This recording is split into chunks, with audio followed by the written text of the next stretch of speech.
Welcome all. So in this lesson we are going to learn to plot a line on coordinate plane or Cartesian coordinate plane we say. So first question is draw the graph of 6x plus 4y is equal to 12. As you can see it is a linear equation in two variables. इसका equation हमेशा line आता है. कौन सी line? Two dimensional line. जब भी आपके पास कोई linear equation रहे, राइट. अब यहाँ पर हमें क्या करना पड़ चाहिए? हमें पहले तो x के पर्टिकुलर वैल्यूज के लिए y के वैल्यूज निकालने चाहिए, right. So I will make a table for value of x against value of y, right. तो उससे हमें पता चलेगा पॉइंट.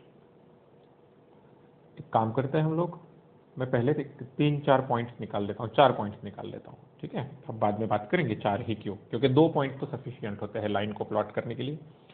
अभी हम लोग पहले इस इक्वेशन को बना लेते हैं. y 4y is equal to 12 minus 6x. तो what is y? y is 12 by 4 that is 3 and 6 by 4 that is 3 by 2 into x. Correct है. लेकिन इतना करने की ज़रूरत नहीं है, ये आप सिंप्लीफाई करने की जगह पर सीधा सीधा वैल्यूज पुट करते जाएंगे हम, ठीक है. कैसे वैल्यूज पुट कर सकते हैं? सपोज x की वैल्यू 0 है. जब x की वैल्यू 0 रहेगी तो 0 plus 4 into Y is equal to 12. तो y की वैल्यू क्या रहेगी? 3. तो हमें पता चला कि एक point of intersection point on the line 0, 3 है. दूसरा पॉइंट निकाल कर देखते हैं, ठीक है. ओके, तो दूसरा पॉइंट निकाल कर देखते हैं. दूसरा पॉइंट क्या होगा? चलो मैं y की वैल्यू 0 पुट करके देखता हूँ. अगर मैंने y की वैल्यू 0 पुट कर दी तो x की वैल्यू क्या चाहिए? 2, राइट ना, क्योंकि 6x इज इक्वल टू 12 हो जाएगा अगर मैं y की वैल्यू 0 पुट कर देता हूँ तो x इज इक्वल टू 2. तो हमें और एक पॉइंट मिला 2, 0. अब मैं सपोज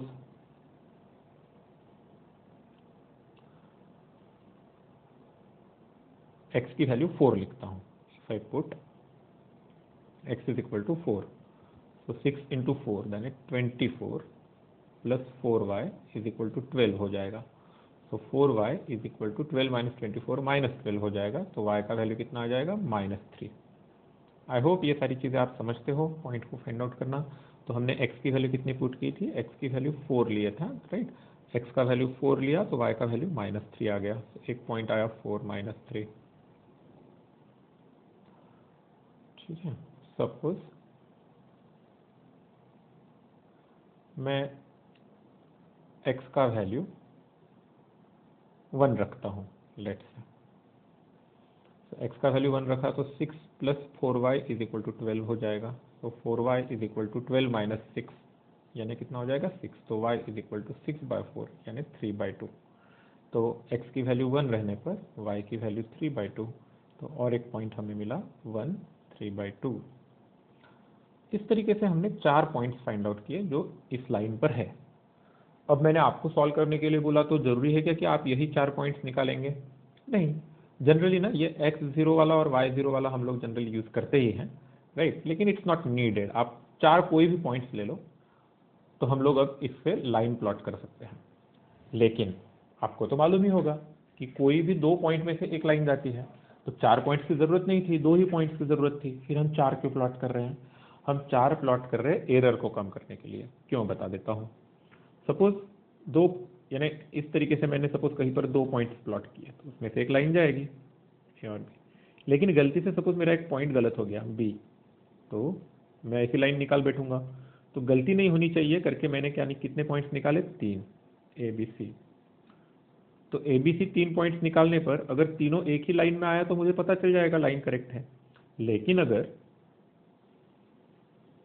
पॉइंट्स ऐसे चले गए तो हमें पता चलेगा कि हाँ कोई तो भी एक पॉइंट रॉन्ग हुआ. लेकिन कौन सा रॉन्ग हुआ वो नहीं पता चलेगा. फिर हमें ये लाइन है कि ये लाइन है, ये लाइन है, कन्फ्यूजन रहेगा क्योंकि एक पॉइंट रॉन्ग हो गया था. उससे अच्छा हम 4 पॉइंट्स निकाल लेते हैं. 4 पॉइंट्स में से एक आधा रॉन्ग भी हो गया तो 3 पॉइंट्स करेक्ट है ऐसा पकड़ के हम लोग जो भी 3 पॉइंट्स एक लाइन पर आते हैं उसकी लाइन प्लॉट कर सकते हैं. लेकिन इसमें क्या अजम्पशन है? हमने किया तो भी एक आधा ही रॉन्ग होगा.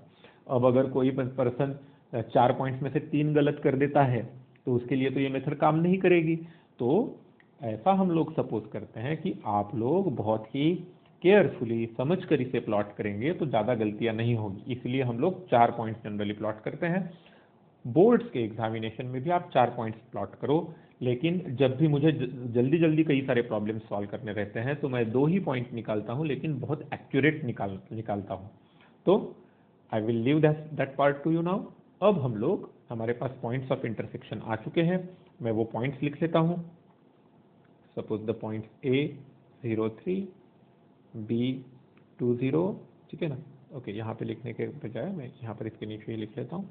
तो A 03 मैं नाम दे देता हूँ इनको, B 20, C 4-3 एंड D 1/3/2। ये मेरे पास पॉइंट्स हैं। अब मैं एक्सेस बनाता हूँ। हम एक काम करेंगे, आपको है ना ग्राफ पेपर यूज करना है। इसको सॉल्व करने के लिए आप लोगों को ग्राफ पेपर यूज करना है। अब अगर आपके पास ग्राफ पेपर्स अभी नहीं है तो आप खुद ऐसे पेंसिल से ग्रिड बनाकर, क्योंकि घर पे शायद अभी अगर ग्राफ पेपर नहीं होंगे तो आप ऐसे ग्रिड से बना के कर सकते हो, या फिर अगर हो सके, ठीक है, तो ग्राफ पेपर खरीद लो और उसके बाद में इसको यूज करो, ठीक है ना। तो I will leave that part two you कि आप कैसे इसे करोगे, ठीक है। Okay, so I will plot x-axis and y-axis here.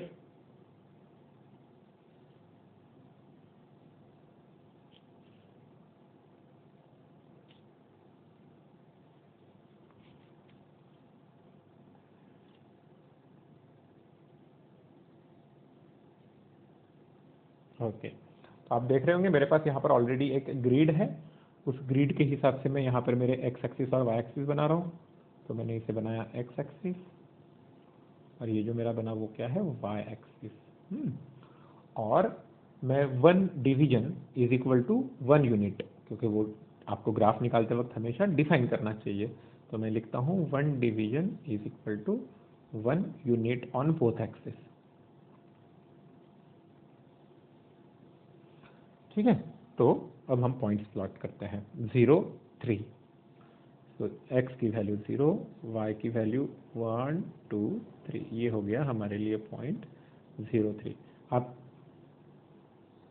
इस तरीके से पॉइंट्स प्लॉट करते जाओ। 0 3 दैट इज पॉइंट A हो गया। मेरे ख्याल से मैंने ब्लैक कलर से निकालना चाहिए ताकि अलग से ध्यान में आ जाए। तो ये पॉइंट हमारा हो गया A 0 3, ठीक है।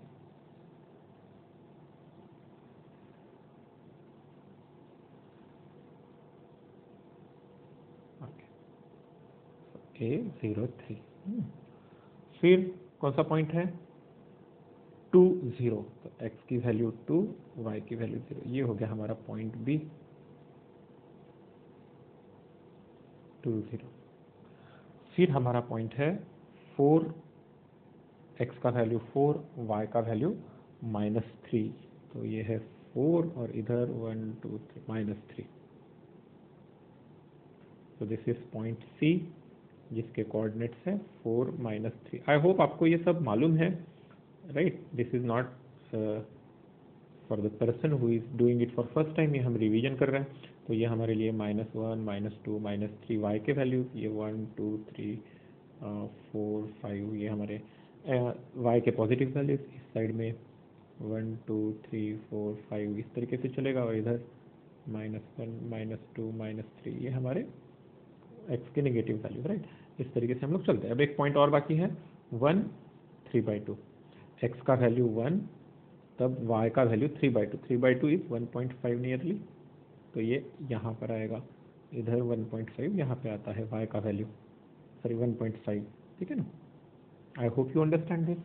अब इन चारों पॉइंट्स में से ये चारों पॉइंट्स एक लाइन पे आए तो करेक्ट आया। अगर मैंने जैसे बताया था, अगर हमारा एक आधा पॉइंट गलत हो गया तो जो 3 पॉइंट्स आ रहे हैं उसको प्लॉट करना है।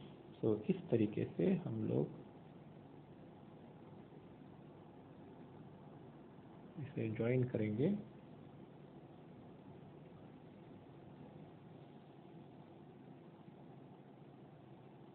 ओके, तो इस स्क्रीन पर लाइन बनाते वक्त थोड़ा सा स्ट्रेट नहीं जा पा रहा है। I hope you understand it. तो मैं इसको ऐसे थोड़ा रफली ज्वाइन कर देता हूँ। मैं स्केल इस स्क्रीन पर थोड़ा सा नहीं चला पाऊंगा, तो okay, so this is it. So this is the line जो हमें प्लॉट करना था। आई होप आपको लाइन कैसे प्लॉट करते हैं इस चीज़ से समझ में आ रहा है, या फिर आपने इसके पहले जो जाना हो उसको आप रिवाइज कर लोगे। Now let's do the next example. Plot the graph of 2x is equal to 5। तो x इज इक्वल टू कितना है, 5/2। इसमें x मिसिंग है, तो आप y की वैल्यू कितनी भी लो, तो पॉइंट्स ऑन लाइन क्या हो सकते हैं? यस, कौन से हैं? 5/2 0, 5/2 1, 5/2 2। अब कितने चाहे पॉइंट्स बनाओ, x कोऑर्डिनेट हमेशा 5/2 रहेगा, y कोऑर्डिनेट चेंज होते जाएगा। ठीक है, निगेटिव भी लेना है तो यानी जैसे मैं चाहूँ तो 5/2 -1 कितने भी पॉइंट्स ले सकता हूँ, राइट, या फिर 5/2 -12। ठीक है, x कोऑर्डिनेट हाफ रहेगा। अब हम इस लाइन को अगर प्लॉट करना चाहें तो फिर से हम लोग हमारा ये x एक्सिस हो गया, ये y एक्सिस हो गया,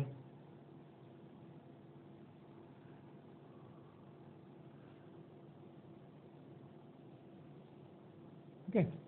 अब हमें क्या पॉइंट्स मालूम है कि x की वैल्यू 1 2 3, राइट, ये 1 2 3 है, 5/2 मतलब 2.5 इतनी। तो कौन से पॉइंट्स है, अगर मैं अब इन पॉइंट्स को नाम दूं, सपोज मैं इसको point A, point B, point C, point D, point E, point F, ये सब बोल दूं, तो कहाँ कहाँ पर चले जाएंगे? तो ये y के values 1 2 3 4 5 we can take in on this side. ठीक है, और इधर हमारे वैल्यूज आ सकते हैं -1 -2 -3, राइट। इधर x की वैल्यू -1 -2, लेकिन हमारे लिए क्या क्या पॉइंट्स है अभी? 5/2 0, दिस इज 5/2 0 पॉइंट ए, फिर 5/2 1 पॉइंट बी, 5/2 2, 5/2 3, करेक्ट। अब अगर मैं इनको ठीक से प्लॉट करते जाऊंगा तो ये सब तो एक स्ट्रेट लाइन पे ही आते जाएंगे ना, या फिर 5/2 -1, या फिर 5/2 -12, करेक्ट। ये सभी पॉइंट्स एक लाइन पर है, और हम अगर इनको अब ज्वाइन करते हैं तो this is our line, straight line, जिसका इक्वेशन हम लोग लिख सकते हैं 2x इज इक्वल टू 5, या फिर हम लोग लिख सकते थे 2x - 5 इज इक्वल टू 0। आप ये सभी इक्वेशन सेम ही है, ओके। यहाँ पर भी ऑब्वियसली हमने ग्राफ में 1 division is equal to 1 unit on both axis. तो इस तरीके से हमने लाइंस के ग्राफ प्लॉट किए। आई होप आप ऐसे ही ग्राफ्स प्लॉट करना जानते हो। हमने एक इंपॉर्टेंट चीज सीखी है यहाँ पर कि लीनियर इक्वेशन इन 2 वेरिएबल्स अगर है, right, linear equation in 2 variables मतलब ऐसा इक्वेशन रहता है generally, ax + by + c = 0, constant into one variable plus constant into another variable plus another constant, इस तरीके का इक्वेशन है। तो ये लीनियर इक्वेशन रहता है प्रोवाइडेड ए और बी में से कम एक नॉन जीरो रहेगा, या तो ए और बी दोनों नॉन जीरो रहेंगे, या फिर दोनों में से कम एक नॉन जीरो रहेगा। दोनों एट अ टाइम जीरो नहीं रह सकते, ए और बी दोनों एट अ टाइम जीरो नहीं रह सकते। तब इसे हम क्या कहते हैं? Linear equation in 2 variables. तो उसका इक्वेशन हमेशा straight line on coordinate plane, Cartesian plane पे ऐसे इक्वेशन का ग्राफ हमेशा स्ट्रेट लाइन रहता है।